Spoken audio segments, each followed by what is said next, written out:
Good evening, Glue Troopers, and welcome back to the Tarbis. Oh, I'm only home for one night. This is one show only because I have to go. I just got in this evening. I'm home today doing stuff. I mean, I'll be home all day tomorrow, but stuff to do. I don't think I'm going to get out here. We got a lot going on. And then it's right back to work early in the morning. So, but I want to knock something out real quick because I have managed to get a few things done. One, I got Zaku 2. All glued up and everything and put together, and put a little weathering, a little beading, a little nicks and dings on him, and got him up there next to Razor and Gundam, so he's on the shelf.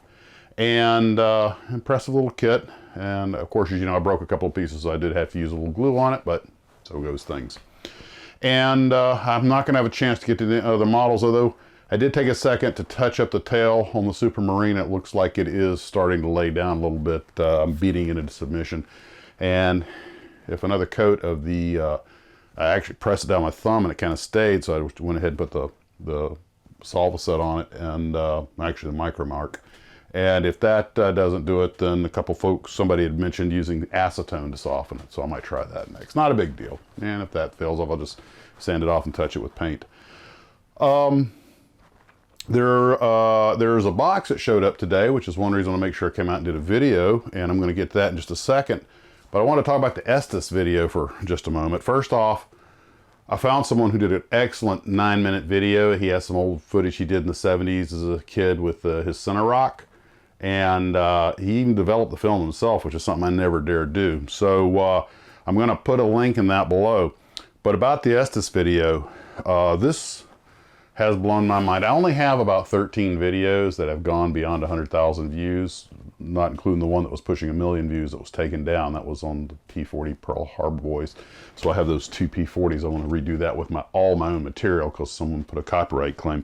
But anyway, the Estes video, I'm pretty sure set a record. It's only been out a couple of weeks and it's had over 100,000 views and over 1,200 comments. I mean, I haven't even been able to get to them. I tried to read them all, but I'm just, as fast as I can go through them, you just only so many hours in a day. But I want to thank everybody. What was super cool was those, I did catch a couple of them, some folks that actually worked there left some pretty in-depth comments, and a few of you guys had left some comments, pretty big ones, talking about how, you know, Estes affected your life. So at first I think it was wonderful. I also think I kind of underestimated just how important Estes was. If I had had a proper appreciation, I mean, it was important to me too, but I didn't appreciate how many other people it affected. And if I had realized that, I probably would have done it quite a while ago. But I'm glad I did it. I'm just absolutely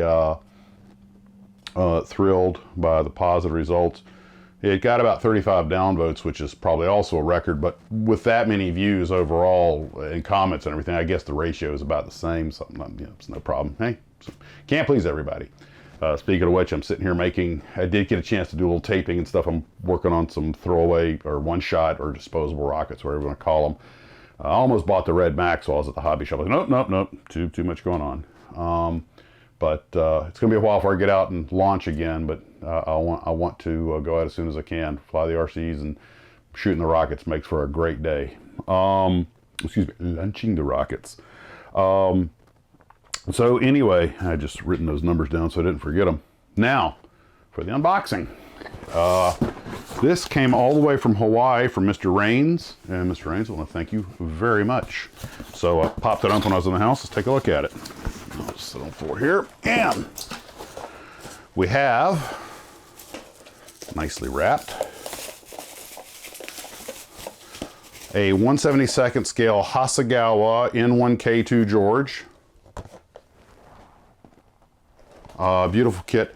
I think you guys, if you saw, I think it was my last video, not the one I did on the road, but the last one I did from the house.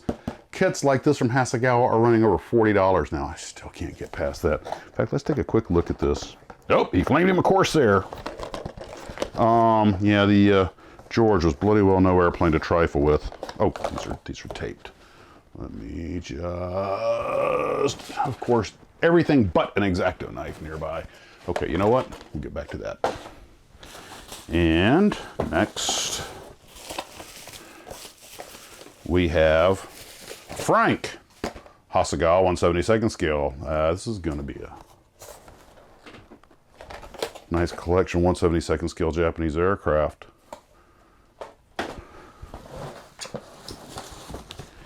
And we have the Fujimi Hosho. It's kind of heavy. I got a feeling there might be something else in here. We're gonna ingest, well actually, can I pop, yeah, we go. Let's just pop this. All right. No, it's just very tightly packed. Oh man, this has got metal photo etch and everything.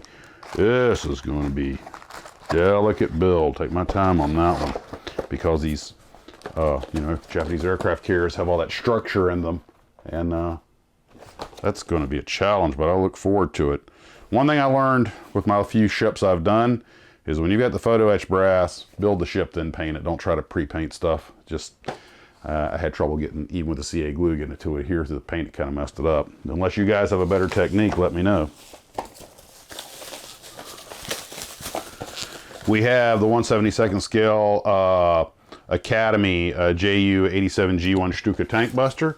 You guys may remember I built this one recently, and I actually used it with the, put it by the Tom Daniel kit bashed for size reference. This is an excellent kit. I even said when I was doing it, I was like, man, I wish I had another one because I made a few mistakes on the other one, and here's a chance to correct them. Very good kit. Very impressed with it. All right, let's see, we have a modern submarine, the HMS Astute by Hobby Boss. I don't think I've ever built a Hobby Boss kit. Last submarine I did, I think, was a Gato class, the big one. So this, let's just take a quick look. What scale is this? 1 to 350 scale.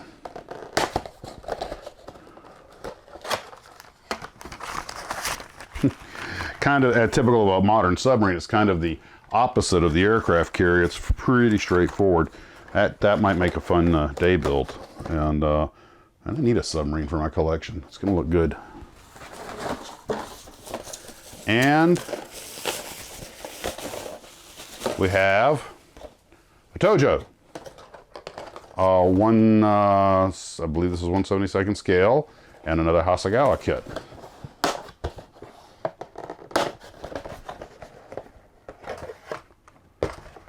Nice, clean, straightforward kit. That looks very good. I have to do these justice. Nice decals too. Okay, I'm going to be. These are 1/72 kits are the ones that I have to be extremely careful with these big fingers, not to put fingerprints on. And tell you what, I'm going to put the 3 Japanese airplanes together. Probably build them at the same time. I was debating on taking one of the little Japanese aircraft kits, I believe that Mr. Williams gave me some time back, with me as a road build. Take a little glue with me this time. I'm not sure how that'll work out. I have to get some thought. I don't have a lot of, well, I sort of have some time off on the next trip, but it gets a little dodgy. Anyway, I'll figure that out. If I do, I'll post something. Now, I had actually downloaded something called Filmmaker Pro, which was supposed to be like, oh, this is free, you know, but of course it was a trial version. And that's how I was able to do that one from the Dominican. Well, I did this one, but apparently I guess my free trial had lapsed. And I went, for $69.95, you can have our program. And it wouldn't let me upload it or access the finish. It let me finish the file, but wouldn't let me access it. I almost thought about just videotaping with my phone the finished file, but like, nah, I was gonna look like crap. But anyway, just a way of saying, by gosh, I'll get you, but no. So I thought about uploading it again, but of course it remembers your, oh no, you just uploaded it recently. You don't get to re-upload again. Darn clever, these Americans. Anyway, so if I do videotape anything, of course I won't be able to edit it, so that's why you got all those raw uploads. But hey, you know, it's something. So with what I did in the airplane before, we're sitting parked at a gate, you know, just waiting for them to fix it. And they did fix the plane, and we got out of there. So anyway, well guys, that's about all I got. I'm really not gonna have a chance to get too much, like I say, on this short break, but I wanted to throw something out there, and I definitely wanted to take the time to thank Mr. Raines for these beautiful kits. That's a lot of beautiful models. And guys, you humbled me. You really do. And I urge you to go watch that video that I'm going to link below. There's quite a bit of center rock footage out there on the internet, but this guy put together a nice 9-minute video. He narrates it, and he kind of touches on, I think, something that's near and dear to all of us. And he talks about how he kind of got out of rocketry and models when he started getting into photography and girls. And it got me thinking, are girls the enemy of model building? There's your question of the day. And I know some girls build models, so that's being a little jerky, but you know what I mean. But then again, if you're watching this, odds are you never really outgrew it. I know I didn't. And I'm happily married, so there you go. Balance. Well, guys, once again, thanks for tuning in. I hope you're having a wonderful evening. Please be safe and model on.